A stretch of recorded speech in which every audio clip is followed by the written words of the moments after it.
2 दिन पहले पश्चिम बंगाल के अंदर जो हुआ उसको लेकर मेरे क्षेत्र के लोगों के अंदर बहुत रोष है। सभी लोग मेरे से फोन कर करके पूछ रहे हैं कि ये किस तरीके का भारत भाजपा बनाना चाहती है।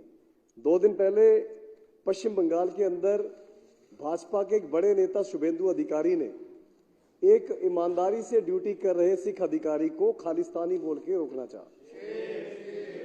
अध्यक्ष, ये किस तरीके का भारत भाजपा बना चुकी है जो पूरी तरह से अलोकतांत्रिक है। और इन भाजपाइयों को मैं बताना चाहता हूं कि जिस पगड़ी पर आप देखकर खालिस्तानी का कमेंट कर रहे थे, इस पगड़ी का इतिहास पहले जान लो। हमारे डीएनए में है कि हम तानाशाही के आगे नहीं झुकेंगे। इसकी शुरुआत आज से 500 से ज्यादा साल पहले श्री गुरु नानक देव जी जो हमारे पहले रहबर थे, उन्होंने बाबर के दरबार में, अध्यक्ष जी तब जमाना ये होता था कि जो बादशाह ने कह दिया, तब तो पूरी तानाशाही थी कि इसका सिर कलम कर दो तो कर दिया जाएगा, फिर कोई वकील दलील नहीं चलेगा। उस माहौल के अंदर भी गुरु नानक देव जी ने बाबर को जाबर बोला था और उनकी तानाशाही के आगे नहीं झुके थे। ये सिलसिला उसके बाद शुरू हुआ और चलता रहा। चलते चलते मैं फिर एक आगे का इतिहास दोहराता हूं कि 7 साल उम्र थी बाबा फतेह सिंह जी, जो गुरु गोबिंद सिंह जी के सबसे छोटे साहिबजादे थे। उनको वजीर खान ने कहा कि हमारा दीन कबूल लो, तो 7 साल के साहिबजादा बाबा फतेह सिंह जी ने कहा कि हमें मरना कबूल है, हम तुम्हारे आगे झुकेंगे नहीं। इतिहास गवाह है, बाबा फतेह सिंह जी को और बाबा जोरावर सिंह जी को दीवारों में चिनवा दिया गया था, पर इनके आगे झुके नहीं थे। तो ये हमारे डीएनए में। स्पीकर साहब, बात करें उसके बाद आजादी की लड़ाई की, तो करतार सिंह सराबा उस समय विदेश में थे। 15 साल की उम्र में उन्होंने गदर लहर में शामिल हुए, सक्रिय सदस्य बने और 19 साल की उम्र में फांसी का फंदा चूम गए थे, पर तानाशाही के आगे झुके नहीं थे। ये किस पगड़ी के ऊपर बार बार इल्जाम लगा रहे हैं। स्पीकर साहब, शहीद आजम भगत सिंह जी का बताया कि पूरे आजादी के इतिहास में एक ही बार किसी को शहीद आजम कहा गया है और वो भी पगड़ी वाले शहीद आजम भगत सिंह थे। स्पीकर साहब, बात करेंगे उधम सिंह जी की। 1919 में जलियांवाला बाग हत्याकांड हुआ, वहां हर धर्म के लोगों को मारा गया था, पर सिर्फ एक पगड़ी वाले के दिल में रोष पैदा हुआ और 1940 के अंदर जाके, लंदन के अंदर जाके उस माइकल एडवायर का कत्ल करके उसको उसके पापों की सजा देके उसका बदला लिया था।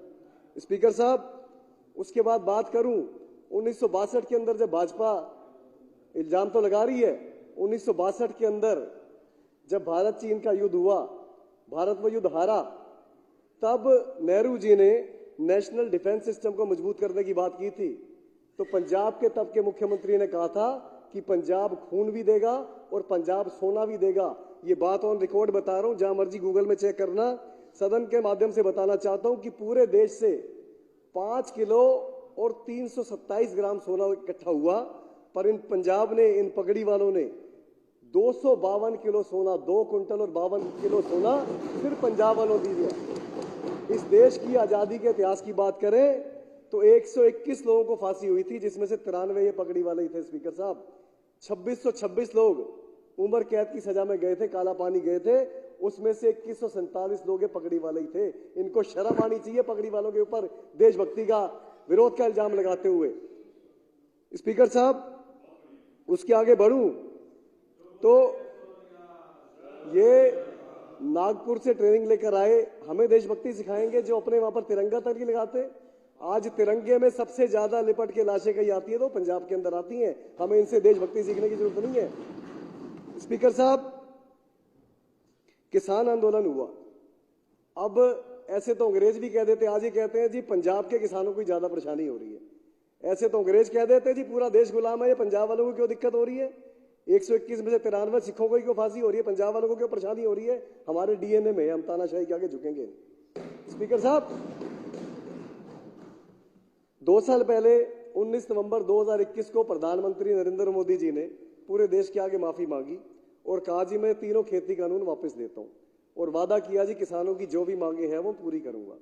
आज क्या गलत हो रहा है, प्रधानमंत्री जी अगर अपनी बात से मुकर गए और किसान फिर सड़कों पे आकर आंदोलन कर रहे हैं, तो गलती तो प्रधानमंत्री जी की है। जो कमिटमेंट किया था, जो वादा किया था, उसको पूरा करें, किसान खुशी खुशी अपने खेतों में जाएं, देश की बढ़ोतरी के लिए, देश की उन्नति के लिए अपने कामों में लगेंगे। पर हर दिन तानाशाही के नए रिकॉर्ड कायम करने का जो भाजपा काम कर रही है, वो बहुत शर्मनाक है।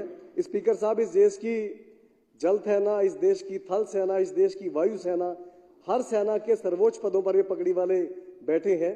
अगर इस देश के सबसे बड़े इस दुनिया के आत्मसमर्पण की बात करें तो बांग्लादेश का जब हिंदुस्तान पाकिस्तान का युद्ध हुआ था तो वो भी पगड़ी वाले जनरल जेएस अरोड़ा थे, जिन्होंने एक साथ 93,000 पाकिस्तानी सैनिकों का जनरल ए खान नियाजी के साथ आत्मसमर्पण कराया था, वो भी पगड़ी वाले ही थे। स्पीकर साहब, ये बार बार इस देश के अंदर धर्म के नाम पर लड़ाई करवाने की, बांटने की साजिशें करते हैं।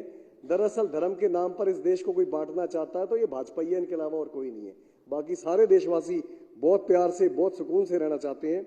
स्पीकर साहब, मैं अपनी बात को कंक्लूड करूंगा 2 लाइनें बोल के कि अंधे निकालते हैं नुक्स मेरे किरदार में, अंधे निकालते हैं नुक्स मेरे किरदार में, बहरों की शिकायत है कि मैं गलत बोलता हूं। धन्यवाद स्पीकर साहब।